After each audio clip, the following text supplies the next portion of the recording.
আপনি কি তাহলে প্রত্যাহারের পক্ষে আছেন মাননীয় সদস্য? মাননীয় স্পিকার, এখন আর কি করা, প্রত্যাহারই তাহলে করে নেই। আপনার সিদ্ধান্ত প্রস্তাব সম্পর্কে মাননীয় মন্ত্রী যে বিবৃতি দিলেন তার প্রেক্ষিতে আপনি ইচ্ছা করলে প্রস্তাবটি প্রত্যাহার করতে পারেন। মাননীয় জ্বালানি মন্ত্রীর বক্তব্য মনোযোগ দিয়েই শুনলাম। উনি সঠিক বলেছেন মাননীয় স্পিকার, গত 15 বছরে আসলে কোনো রকম জ্বালানির অনুসন্ধান হয় নাই, বাপেক্সকে শক্তিশালী করাও হয়নি। কিন্তু মাননীয় স্পিকার, সুখবরও আছে। তিতাস গ্যাস ক্ষেত্রের 11 কিলোমিটার এলাকায় 9টি স্থানে 27টা কূপ আছে। এর মধ্যে 22টা কূপ থেকে গ্যাস উৎপাদন হচ্ছে। 2025 সালের নভেম্বর পর্যন্ত এইসব কূপ থেকে দৈনিক গড়ে 333.56 মিলিয়ন ঘনফুট গ্যাস উৎপাদন হয়েছে, এবং এটি আমার ব্রাহ্মণবাড়িয়াতে।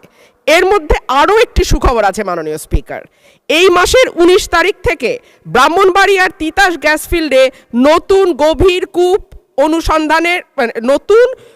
অনুসন্ধান কূপ খনন শুরু হয়েছে, যা থেকে দৈনিক 15 মিলিয়ন ঘনফুট গ্যাস জাতীয় গ্রিডে যুক্ত হবে বলে আশা করা যাচ্ছে।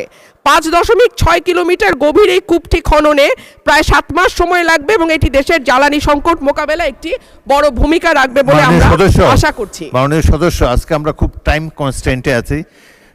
মাননীয় স্পিকার, আপনি মন্ত্রী তো বলেছেন যে উনি চেষ্টা করবেন আরও গ্যাসের রিজার্ভ আরও বাড়াবেন, এবং যদি আরও বাড়ে তাহলে সফল হলেই আপনার ওখানে। মাননীয় স্পিকার, একটা কথা তাহলে একটু মন্ত্রী মহোদয়কে আমি স্মরণ করিয়ে দেই। আমি একটি প্রশ্নের মাধ্যমে যখন গ্যাসের কথা তুলেছিলাম, আমাদের মাননীয় জ্বালানি মন্ত্রী আমাকে আশ্বস্ত করেছিলেন যে ঠিক আছে, আপাতত যদি হাউস হোল্ডে আমরা নাও দিতে পারি, আমাদের আশুগঞ্জের যে সার কারখানা আছে সেখানে গ্যাসের সংযোগের অভাবে কারখানাটি বন্ধ হয়ে গেছে।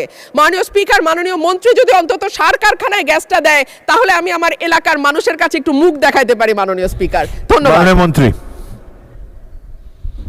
সার কারখানায় দেবেন কিনা?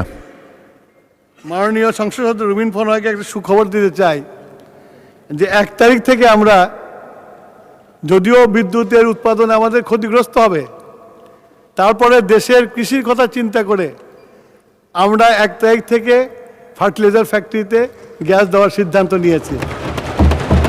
ধন্যবাদ মাননীয় স্পিকার। আপনি কি তাহলে প্রত্যাহারের পক্ষে আছেন মাননীয় সদস্য? মাননীয় স্পিকার, এখন আর কি করা, প্রত্যাহারই তাহলে করে নেই।